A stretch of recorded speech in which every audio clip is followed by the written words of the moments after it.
Bitcoin Mining Council debuts as backlash increases. I'm sorry, that was energy backlash. I thought this article was going to be about a backlash against a centralized institution attempting to control and monitor Bitcoin mining, pretty much everyone's worst nightmare. But instead, it's a laudatory article celebrating Michael Saylor from MicroStrategies, who's created the Bitcoin Mining Council, which is sure to solve all problems with Bitcoin and energy use.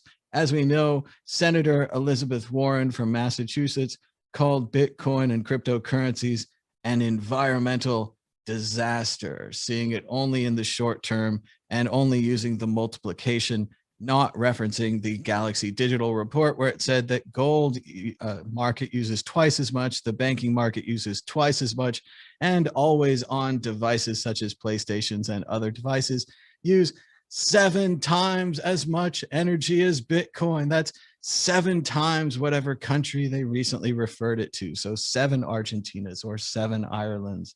Meanwhile, the Bitcoin Mining Council is here to solve all of the problems. Josh Sigala, the new people are here. They've created a centralized institution.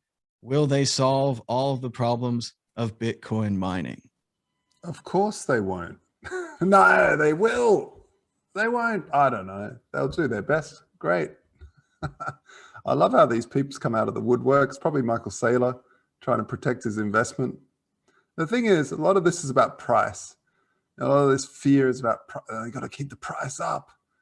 And really, technologically, we got to get more people using things like the Lightning Network. That's what you do.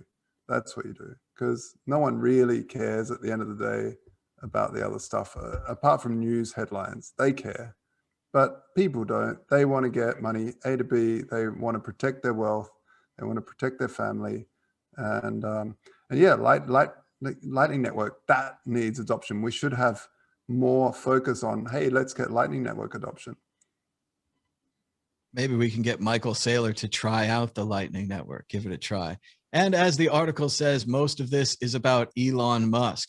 Elon Musk is not involved in the Bitcoin Mining Council, despite saying it was a good idea. And Elon Musk, of course, warned everyone after Tesla accepted Bitcoin, then stopped accepting Bitcoin a few weeks later, as if something had changed. If only Elon had warned us about little green men from Mars mining Bitcoin, perhaps we would have built an intergalactic firewall to protect ourselves. Instead, we've built a mining council to protect Bitcoin mining from Elon Musk. We'll see if it has any effect. Josh, did you have more on that? Yeah, I mean, I find it really fascinating. The more I thought about the whole Elon thing, you know, his cars take all this electricity. When I plug the supercharger into my car, it's like the whole thing behind, because they've got like these generators. I don't know if they're generators or if they're whatever.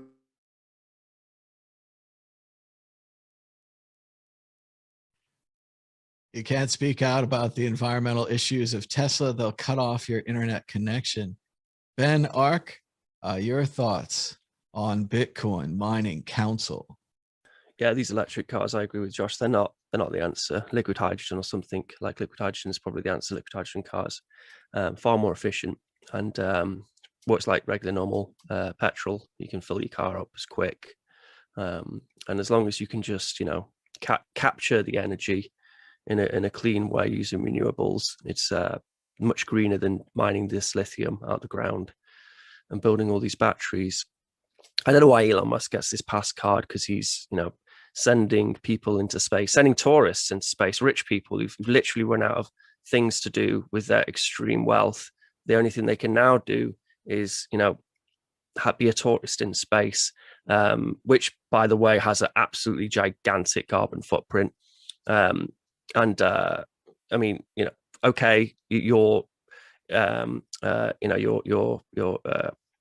what's the word? You're expanding on space exploration. You're developing space exploration, but at that same time, the reason you get so many government subsidies is that same technology can be used for rockets in the military. So yeah, he's whatever. Elon Musk's a dickhead. I don't mind this mining council thing. I don't really see what the fuss is about. They're not you know, they can have a council. They can be held to account. We can lobby miners. They're real world endpoints. They're not cypherpunks. You know, they're business. No one knows any. None of us know any miners. We have very little to do with the mining community. They're just contractors. They're just thugs we hire to secure the network. And if they can be lobbied to move towards more renewables by a gazillionaire like Michael Saylor, then whatever, it's fine. There's not much damage they can actually do to the network, because the users hold them to account on the software which they want to, you know, use to validate the transactions. So it's not nothing to be worried about as much as Bitcoiners are worrying about it. I think with the, you know, previously when we had closed door meetings with all the business leaders and the miners with the 2x agreement thing, that was kind of a different time, and it very much felt like they could have an impact on Bitcoin. And but I don't think a bunch of miners can, being lobbied to be more green, which they'll probably try and wiggle out of, because it's not, you know, doesn't make any financial sense to them currently. But I've said before on the show, you know, Bitcoin does have a high carbon footprint, and as Josh said, absolutely perfectly, use Lightning Network. It's thousands, potentially millions of times more efficient than Bitcoin. Don't use this amazing technology for doing your silly little transactions. Use it for your big important transactions, and then use you know, Lightning Network for the other stuff. And until we get renewables, I'd like to see more offsetting platforms available for people who are interested in, you know, so say Tesla, for example, if they've got an issue with the carbon footprint of a Bitcoin transaction, an on-chain Bitcoin transaction, because obviously these Teslas are quite expensive, then for a little bit extra, they could offset that carbon footprint for like a decade. And it's not that much more, you know, talking maybe $100, couple of $100. So, and that's nothing on top of the price of a Tesla. So yeah, hopefully more offsetting options, more people using Lightning Network, and carry on Michael Saylor, lobby those dirty, horrible, thuggish miners.